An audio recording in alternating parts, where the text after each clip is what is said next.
看什么看？你这时又准备出去沾花惹草，给人送上小命吗？彭公子，咱们以前认识吗？风流成性，好花街柳巷，这杨旭杨公子的大名，青州谁人不知，谁人不晓啊？一直听说啊，这彭家子弟的刀法凌厉，没想到还那么伶牙俐齿。以后改行替人说媒不错。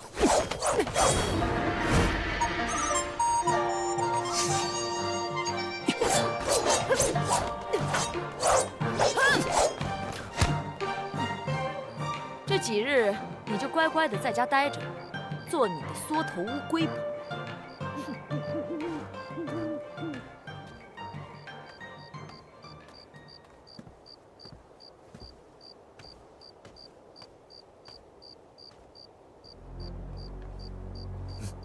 都看到了吧？怎么样？是不是那个冯锡辉派人过来监视我呀？不是，彭家的刀法一直在他们的拳法之下。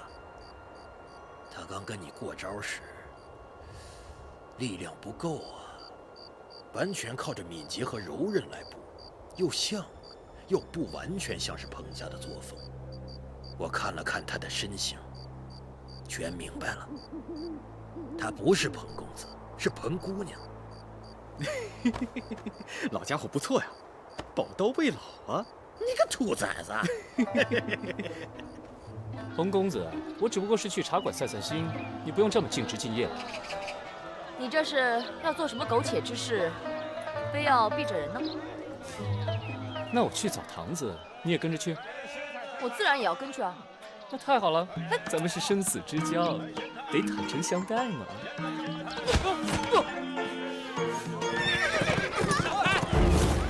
快闪开！开呀！姑娘，你没事吧？没事。给我下来！你干嘛你？撞伤了人，还如此无礼！我撞了人？谁看到我撞人了？明明是他跑到本公子的马前来拦马。哎，我说你这人怎么那么不讲道理啊？哎呀，行了，不讲道理又能怎么样啊？这人可是这儿的银枪小霸王，咱可惹不起啊！行了，赶紧走，赶紧走。这有什么惹不起的？咱们现在就到官府说说理去。去官府？哼！我这么跟你说吧，今天他就是被我撞得断骨断筋，我爹只要一个文书送到知府衙门去，我还能大摇大摆地走出来。你，哎，不知令尊尊姓大名啊？没别的意思，只是我正巧与青州知府还有些渊源。哦，那公子是？不是我，是这位姑娘。想必公子应该听说过青州教界冯大人吧？他跟这位姑娘的渊源可不小，只是没办法在外人面前说而已。还有这位公子，你看他脾气不好，但是他是彭家五虎断门刀的弟子。彭家在江湖上的地位，您不是不知道吧？在下姓杨名旭，若公子不相信，可以打听打听我说的话是真是假。没别的意思，只是提醒公子，没必要给自己添麻烦了。我凭什么相信你？哎，咱们讲完了身份，该讲讲道理吧。你冲撞这位姑娘是小事，得罪教检冯大人是大事。你想一想，如果冯大人在齐王面前给你添油加醋一番，以后令尊大人在知府里边，将如何做人是好呢？刚才是我都有冒犯，我给这位姑娘赔不是，您看行吗？姑娘觉得可以吗？那你也得诚心诚意的给她道个歉。对，诚心，一定要够真诚。对啊，道歉，没错，道歉。好，道歉，道歉，就是。姑娘，刚才是在下无礼，别跟冯大人说。行了，我们也是明事理之人。公子，请。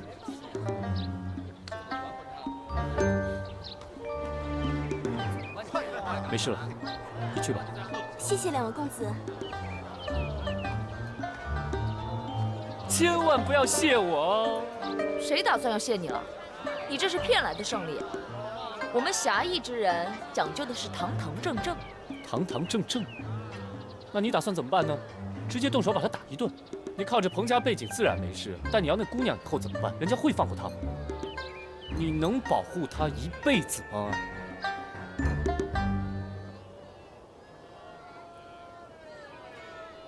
笨！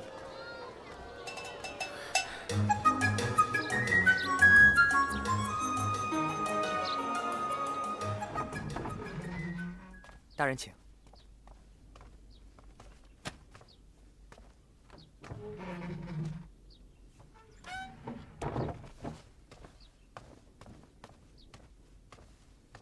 大人有何吩咐？明天就是齐王大寿，贺礼我已经准备好了，你直接带过去就是。让大人费心了。这不是重点。你听好了，以往修建齐王府的资金2/3由户部拨款，可是今年户部周转有些困难，这笔款子暂时的停了。以齐王的脾气秉性，绝不肯就此罢休。他想弄钱，很有可能会找到你的头上。冯大人，那我该如何是好啊？这么一大笔资金，我可是万万弄不到啊！有3个法子，可以让齐王迅速积累庞大的财力。你也可以借此更进一步，成为齐王心腹。大人请讲。这第1个法子嘛，朝廷允许齐王择地重建王府，却没有划定具体范围。你可献计于齐王，叫齐王扩充王府新址，这样周围就有几百户居民需要迁离原址。那就是说，要强行让他们搬走？怎么可以强行呢？多落人把柄。你把这王府新址就选在富山好古聚集之处，这些有钱人，每一户都巧尽心思，精心布置。不知耗费了多少财富，绝对不会有人愿意离开的。怎么办？破财消灾呗。明白了。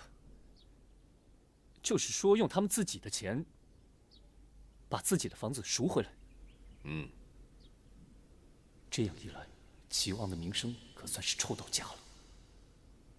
这第2计，就是请王爷利用王府特权，贩卖牛皮、寿金、熟铁等物资。这些物品是受到朝廷限制的重要物资，寻常人根本不敢经营，所以利润极大。但是要打着齐王旗号贩运的话，谁敢查？当然，你也可以搭着齐王这条大船，为自己谋些利益。可这些都是军用物资啊。这第3计嘛，就是采矿，这更是暴利。这是一般老百姓都不敢做的事情。所以，只要齐王肯出头，必有豪绅巨贾愿意合作。他不用花1分钱，就能大赚。大人果然是英明啊！只是这样一来，会不会激起民愤？咱们此次前来不是为了捉拿逆贼，万一朝廷追究起来……原来你是担心这个。我们是在制造机会，让叛党们自觉暴露。以上种种都是为了让你引起那些叛党的注意。详细情形，你不需要知道。我回去了，你好好做准备。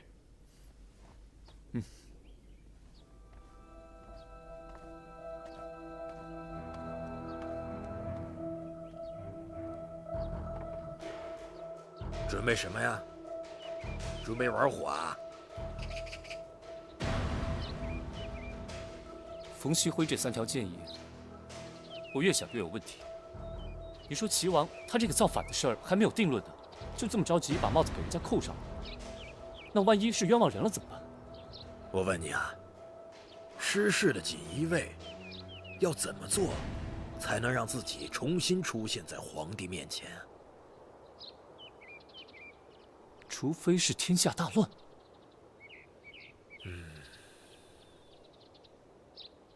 我明白了。锦衣卫，他们是在自救。他们是为暴力而生的，天下太平，他们就没有用武之地了。他们也知道，现在锦衣卫是皇帝手中的一颗弃子，也只有这样，故意制造一出谋反案，这样锦衣卫才有重见天日的机会啊！所以他们就故意的去诬陷齐王。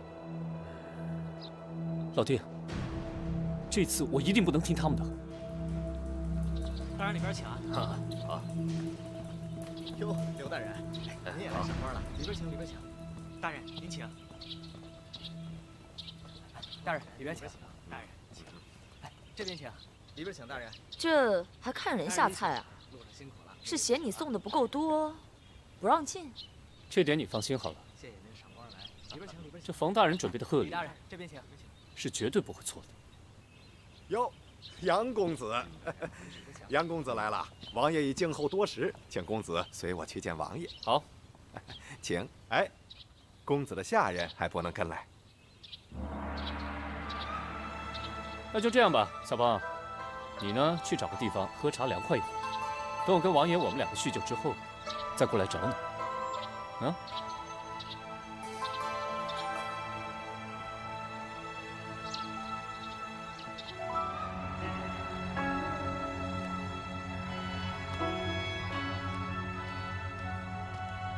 王爷，杨公子来了。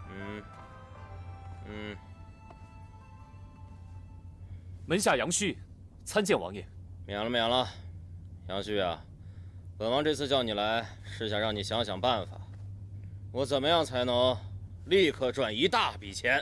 王爷店铺的生意一向都很好啊，特别是这些海外的航线，每年往朝鲜、吕宋走2趟，这赚来的钱……哎，你说的这些都太慢了，我要很大一笔银子，重建我的王府。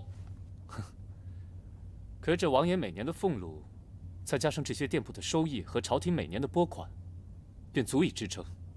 支撑个屁呀！王爷息怒。走开！你还没有听明白吗？啊！我要的是一大笔钱，我的王府已经开建了，户部的银子到现在一点都没拨下来，我怎么办？把它晾着吗？我丢不起这人，齐王府更丢不起这个人。在下知道，这朝廷的拨款确实缓慢了一些，可是王爷这府邸才建了没几年，应该是不着急搬迁吧？放肆！几个兄弟当藩王的时候，就我的府邸最寒酸最差，就4个的王府最阔气。本王好不容易求这么个机会重建王府，怎么着？我现在让他晾着吗？我丢不起这个人。现在立刻给我想办法！可是在下现在确无上上之计。大胆杨旭！你别忘了，现在的地位身份是谁给你的？一句没办法就想打发我了？做梦！立刻给我想办法，不然我就杀了你！有3个法子，可以让齐王迅速积累庞大的财力。没办法了，先说一个吧。说话呀！门下倒是有一计，只是此方法若传出去，会对王爷您不利啊。哎呀，别磨磨唧唧的，说。王爷，这个牛皮熟铁是民间禁止交易的东西，有多少人有钱都买不到，可想而知，这其中利润有多少呢？王爷，您何不利用您的特权，去运输这些货物？那些巡检司即使查到了车，听说是齐王的车，谁又敢打开看里面的东西是什么呢？王爷，您只此一举，便可以财源滚滚。好办法！赶紧给我拟一个章程出来，从何处购进，销往何处，还有什么时候要我去打点的，都给我写得清清楚楚的，啊！立刻去办。是。